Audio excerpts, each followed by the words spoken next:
kita hitung dari bulan ini. Yang Bunda lihat ke depannya adalah akan lebih banyak lagi musibah atau bencana gitu ya, yang akan paling besar sekali nanti ini akan ada angin yang besar dan nanti akan banyak sekali kerugian. Hati-hati, tanggal 1 Suro malam Jumat Kliwon jatuhnya itu akan ada tentara siluman. Nah, tentara siluman ini yang akan menyebarkan 1000 penyakit dan akan menyebarkan 1000 kependeritaan.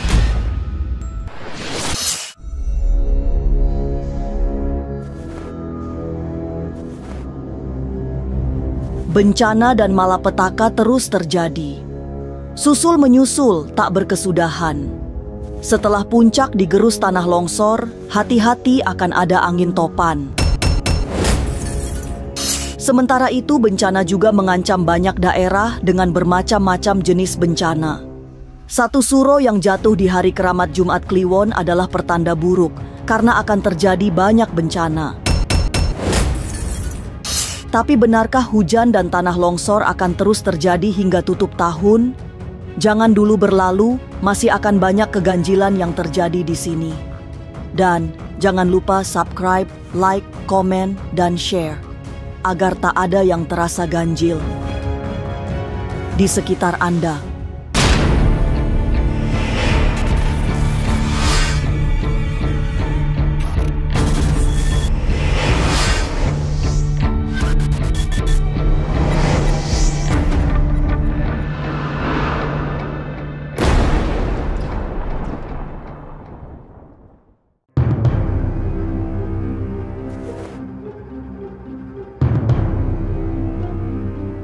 Tanah longsor yang melanda kawasan Puncak Bogor masih meninggalkan duka.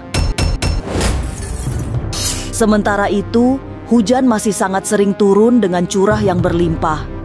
Alam memang sedang tidak ramah, tapi ternyata masih banyak ancaman bencana lain yang lebih menakutkan. Dalam pandangan batin Dewi Amba, akan ada gempuran angin topan. Menakutkan karena akan jatuh korban jiwa. Kita tahu ya, sekarang ini bumi tidak sedang baik-baik saja, sedang menangis, sedang berduka, sedang terguncang. Kita hitung dari bulan ini. Yang Bunda lihat ke depannya adalah akan lebih banyak lagi musibah atau bencana gitu ya, yang akan paling besar sekali nanti ini akan ada angin yang besar seperti mungkin topan ya, cuman walaupun tidak sebesar yang di luar negeri, tetapi akan terjadi topan yang cukup besar dan nanti akan banyak sekali kerugian. Dan juga di sini Bunda lihat akan ada beberapa korban yang terkena dampak daripada angin tersebut. Longsor yang terjadi di puncak baru awal dari banyak bencana lain. Apalagi saat ini, alam sudah tidak seperti dulu yang selalu ramah. Kini, semesta lebih sering berwajah garang dengan mengirim banyak bencana. Semua terjadi karena hubungan alam dan manusia yang semakin tidak harmonis. Alam kita ini sekarang sudah tidak biasa-biasa lagi. Alam kita ini sekarang sudah berbeda dengan alam yang dulu. Sudah banyak pohon yang ditebang, sudah banyak paku-paku alam yang dicabut, yang ditarik-tarik oleh orang-orang yang katanya pintar seperti itu kan. Jadi kita ini sudah tidak punya lagi pancer yang kuat untuk menjaga alam kita ini. Nah, orang-orang tuh zaman dahulu seperti para wali, seperti para ambia-ambia, mereka itu kan menanamkan pancer, ya kan, terutama di bumi Jawa, ditanamkan pancer supaya apa? Supaya bumi ini aman-aman dan baik-baik saja, supaya alam ini aman dan baik-baik saja. Tapi apa yang terjadi? Semuanya diratakan, gunung ditebang, pohon ditebang, semuanya rata. Di mana air akan meresap? Tidak ada. Banyaknya bencana sebenarnya bukan semata faktor alam yang murka. Ada peranan manusia yang membuat alam menjadi hilang keseimbangan. Kenyataan itu yang kadang diabaikan, sehingga tidak ada perbaikan dalam memperlakukan alam.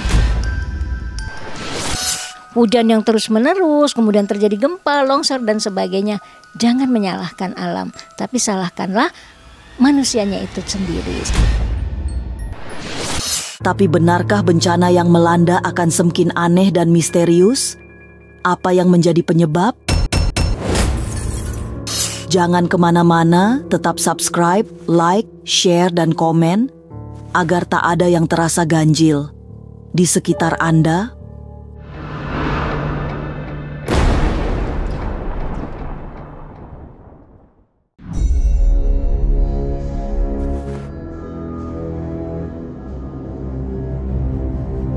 Ini sangat berbahaya. Beberapa daerah terdeteksi akan mendapat bencana yang tidak tunggal.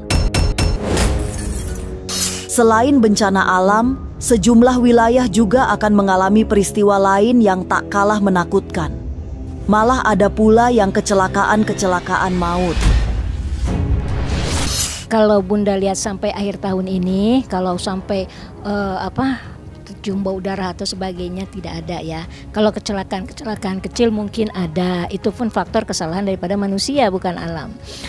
Kemudian kalau untuk bencana yang besar, ya Bunda melihat ini bencana angin yang sangat besar seperti itu. Tetapi tidak yang korban sekian, tidak. Hanya saja korban kerugian atau materi itu memang banyak sekali gitu, karena anginnya cukup lumayan besar. Akan terjadi di sekitar daerah Bogor, Sukabumi, artinya masih masuk daerah Jawa Barat. Kemudian juga akan terjadi di daerah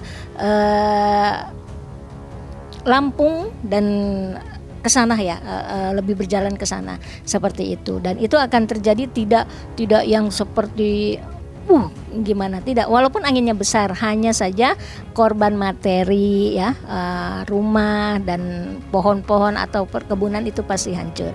Kalau Bunda lihat sekitar bulan Agustus, September dan Oktober seperti itu akan terjadi angin besar. Bencana yang datang semakin misterius. Lihat saja kemarau yang masih banyak hujan. Nanti di tengah hujan yang menghias musim kemarau itu akan semakin aneh, karena justru terjadi banyak kebakaran. Jadi pemukiman padat harus hati-hati di musim hujan, karena bukan hanya ada ancaman banjir, tapi juga kobaran api. Dan lebih parahnya lagi nih yang Bunda lihat, saat hujan-hujan besar nanti akan terjadi kebakaran gitu. Ada terjadi kebakaran di mana-mana. Inilah yang benar-benar sangat Bunda sedihkan gitu ya. Walaupun tidak memakan korban jiwa, tetapi kan akan banyak sekali orang-orang yang hidupnya akan lebih susah. Semua bencana besar yang datang sejatinya sudah bisa dibaca lewat sejumlah fakta, termasuk bulan Suro yang jatuh di hari keramat Jumat Kliwon. Tanggal 1 Suro yang datang di hari Jumat Kliwon adalah pertanda tidak baik bagi alam. Sebab akan banyak energi negatif yang mencari mangsa, sehingga banyak terjadi malapetaka hidup. Seperti kemarin kan kita malam Jumat Kliwon, itu malam 1 Suro. Itu malam yang sangat mistik sekali. Sudah pasti akan terjadi banyak sekali hal-hal yang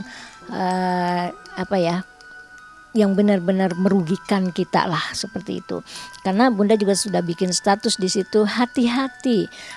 Tanggal 1 Suro malam Jumat Kliwon jatuhnya itu akan ada tentara siluman. Tentara siluman ini yang akan menyebarkan 1000 penyakit dan akan menyebarkan 1000 kependeritaan.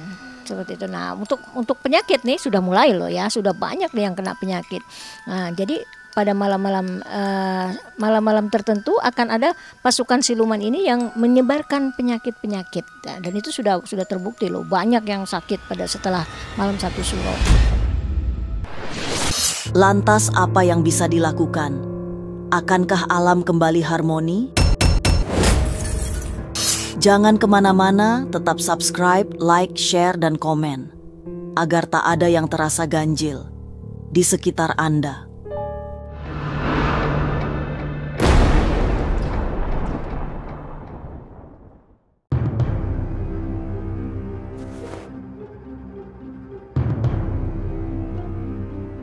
Alam memang sudah terlanjur rusak sehingga tidak lagi mampu menopang keseimbangan.